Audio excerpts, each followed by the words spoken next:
Hey guys, let's get straight to the point. Today's video is going to be another simple one because I'm just going to show you guys the footage that I recorded during my friend's birthday party. Yes, you're right, it was a workout birthday party. It was super fun and I was filming the behind the scenes for my friend. So let's roll the clip and I will talk about the camera settings and everything after you guys finish watching the video. Enjoy.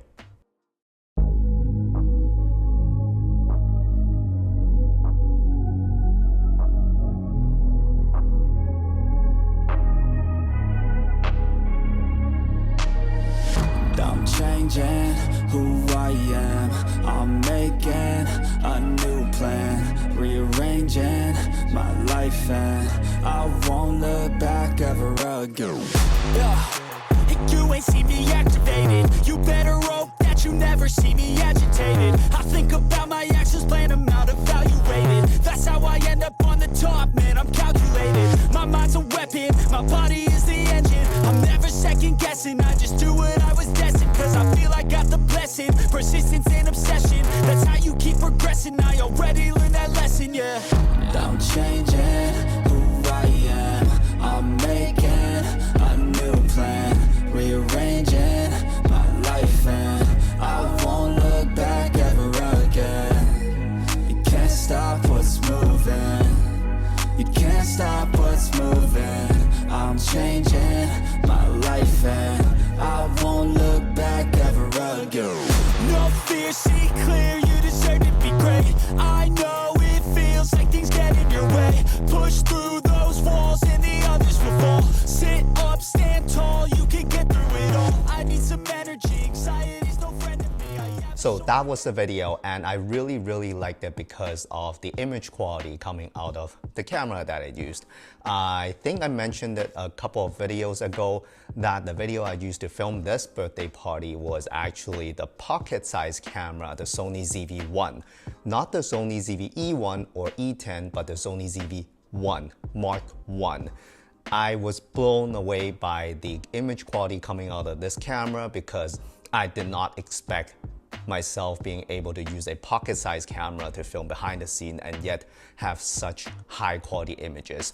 So that camera was the Sony ZV-1 and the camera setting was really simple. I did not bring in anything besides the camera. The camera was in the cage, but then I did not bring in any lights. I did not bring in any reflector or diffuser or anything. Everything was naturally lit in the at the location.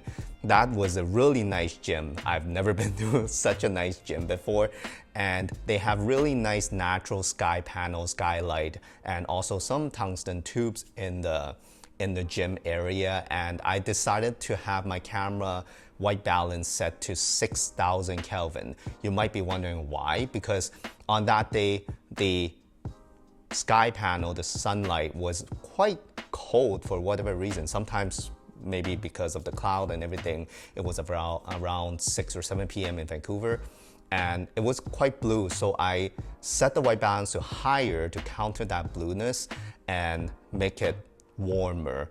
Of course, if that's the setting, then the tungsten lights are gonna be warmer, but that's okay because they're quite neutral, to be honest with you, so they don't look super warm after. So the white balance was 6,000 and it was filmed in 24 frames per second, no slow motion. I don't usually film slow motion. I don't really want to use it as a habit almost.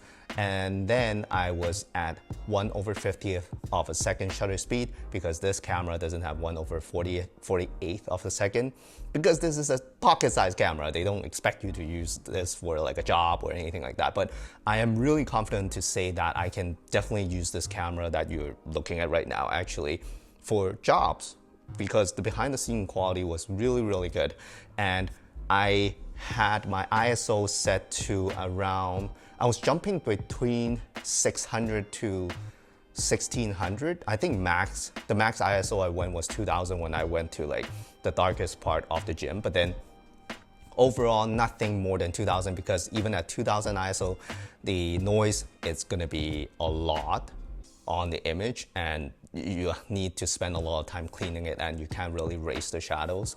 So my rule of thumb when I'm using any camera basically is to protect the highlights. I don't want to clip any highlights, so that's why it looks quite dark, the image, but then you can still see the people in the images, so because of course they were lit by the light, and I would rather underexpose than overexpose and clipping the highlights, because a clipped highlight image looks cheap. At least that's to me.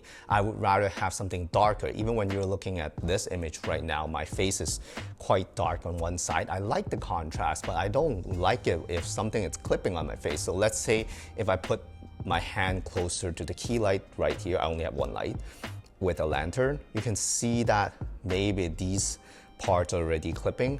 I can see the zebra on the screen right now.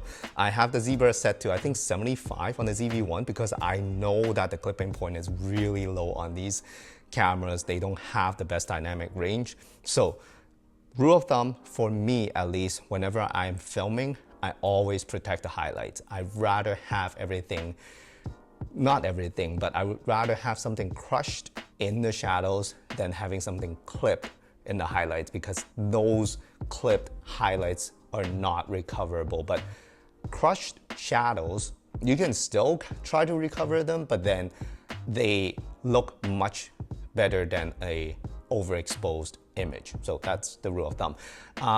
Another thing I want to mention is if you guys are interested in this color graded footage coming out of the ZV1, let me know. Like last time, I really want to thank you guys last time for requesting the color grading tutorial video after the portrait video that I uploaded. So if you guys want to learn how to color grade footage coming out of the ZV1, let me know, just like what you just saw.